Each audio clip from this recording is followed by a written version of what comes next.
Hey guys, make sure to subscribe and hit that notification bell to be updated every time I make a new video. Thanks, let's begin.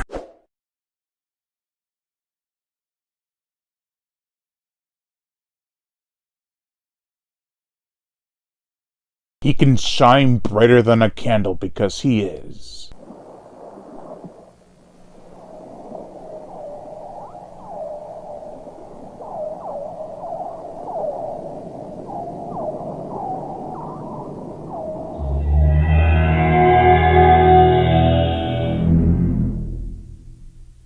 John Wick.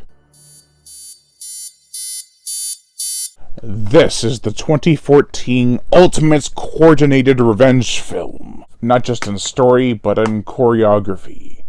Or killography. The plot! Everyone knows the plot of John Wick by this point, but in case you live under a rock or just don't like action movies, or just to keep in continuity with the show, I'll go over it for you.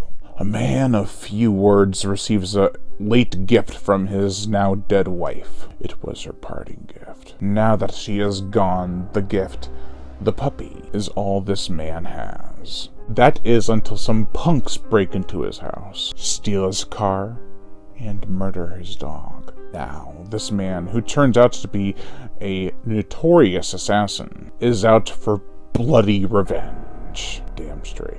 This flick, John Wick, set the standards for so many modern action films, when, at the time, they relied heavily on shaky cam.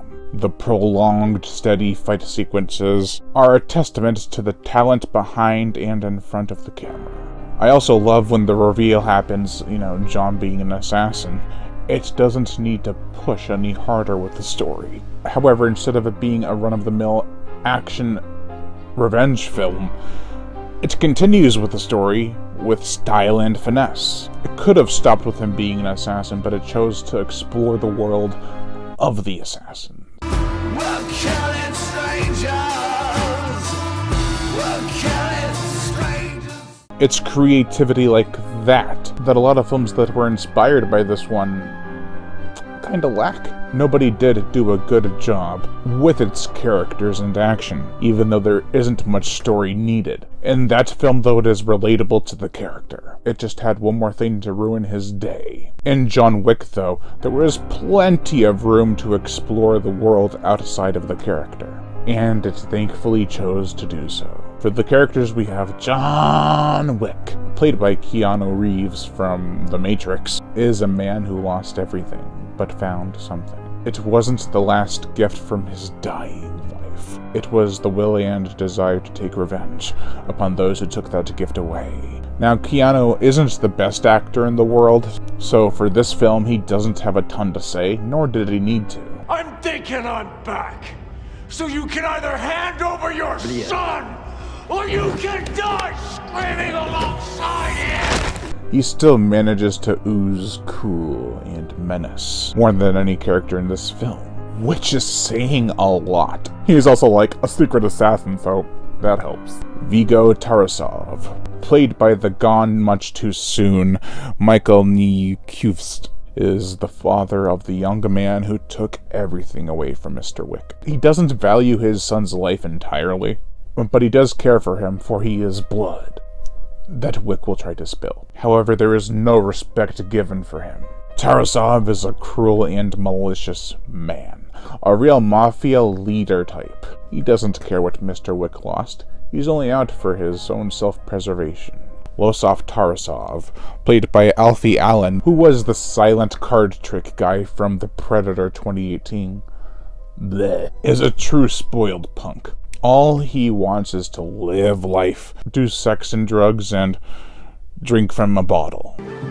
Want another bottle? Fucking now! Go get me a bottle! He is anything but an outstanding citizen, taking out all his grief that his father gives him unto others. Avi, played by Dean Winters, who in 2009 suffered from a gangrene-type infection, which cost him 2.5 toes and half a thumb.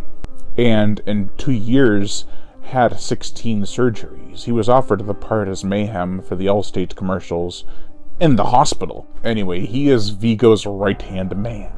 He is hilarious and has the most realistic reactions to things. violence. Miss Perkins, played by Adrienne Palicki from Legion 2010, is a hired assassin. She is requested to kill John Wick, and, like most people in this franchise, most of the time, she is too cocky. Hey, John. Perkins? Aurelio, played by John Leguizamo from Violence Night, awesome movie, runs a mechanic shop and is an old friend of John's. He is understandably upset when he finds out what Losov did, and even strikes him. Not that his father cares. I heard you struck my son. Sir, I did. Yeah, may I ask why? Because he stole John Wick's car, sir, and killed his dog.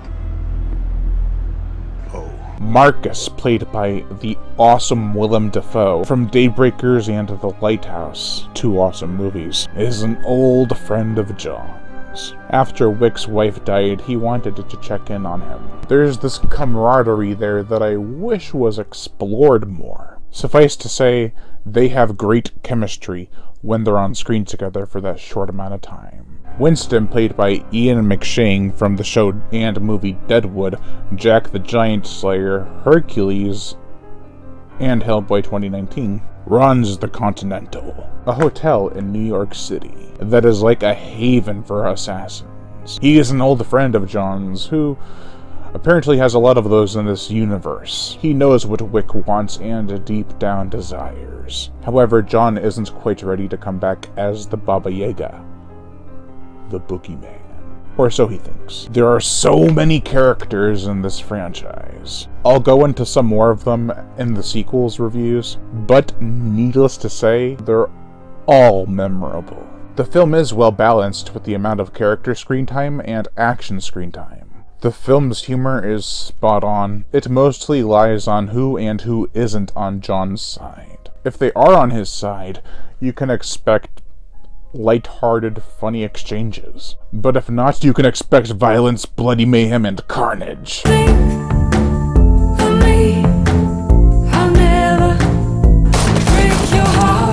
And darkly morbid humor. A nitpick I have is the film starts with one of those "we'll play the ending for you at the beginning." And don't explain anything yet because the audience will get it eventually. I hate that crap. Other cliches like the prior employer screws someone over and that person wants revenge for them still fucking with him, and the whole lone bad guy going against a legion of bad guys throughout the film are commonplace. However, the world building in this film overshadows all that. Something I would like to know is how John learned to fight. We do learn a little bit of that in the sequels, but we never really get the explanation of how he basically uses a bullet as a fist. Gun Fu Man. Within the movie, of course. I mean, he trained for 4 months to get into this role.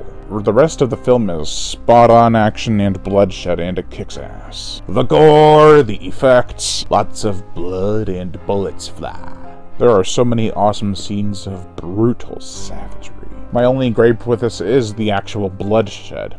It doesn't overtake the screen, which is good, but it did look like just fake CG blood. However, I have seen worse. The Expendables. There are subtle kills that carry a lot of meaning behind them, though. They're handled as if they don't really matter. It's just a mission or objective that needed to get done. All the fights are done with steadiness. The fighters move graciously across the screen, fluently kicking each other's ass. And it's a breath of fresh air. The film has a very drab look to it, a lot of blues and light greens. Turquoise, even, which is entirely intentional. I do like that it doesn't really continue in the sequels, but it does fit the tone of the movie perfectly. The motion picture soundtrack, the music in this movie, done by Tyler Bates, who composed 300 and Slither. It fits the vibe of the movie wonderfully. It's a classy, modern flick, with knives and bullets replacing fountain pens and tennis balls. There's a song by Marilyn Manson in there. The song Think by Kaleida is awesome. That's probably my favorite song in the movie. Great score overall. Overall, I love this movie. It's wild and vicious, yet cool and relaxed. The cinematography is beautiful and the choreography is awesome. The acting is spot on and the characters are so much fun to watch. Not only that, but to hear their conversations as well. At times it does feel like the director Chad Stahelski was trying to find his footing in making the perfect action film. Still, for what it does, it's damn near superb. If you haven't seen John Wick, you need to get on that. Best American action film of 2014? Yeah. Overall, I give John Wick a 4 out of 5. Thank you all for watching. Make sure to hit that notification bell to be notified every time I make a new video. And as always, subscribe.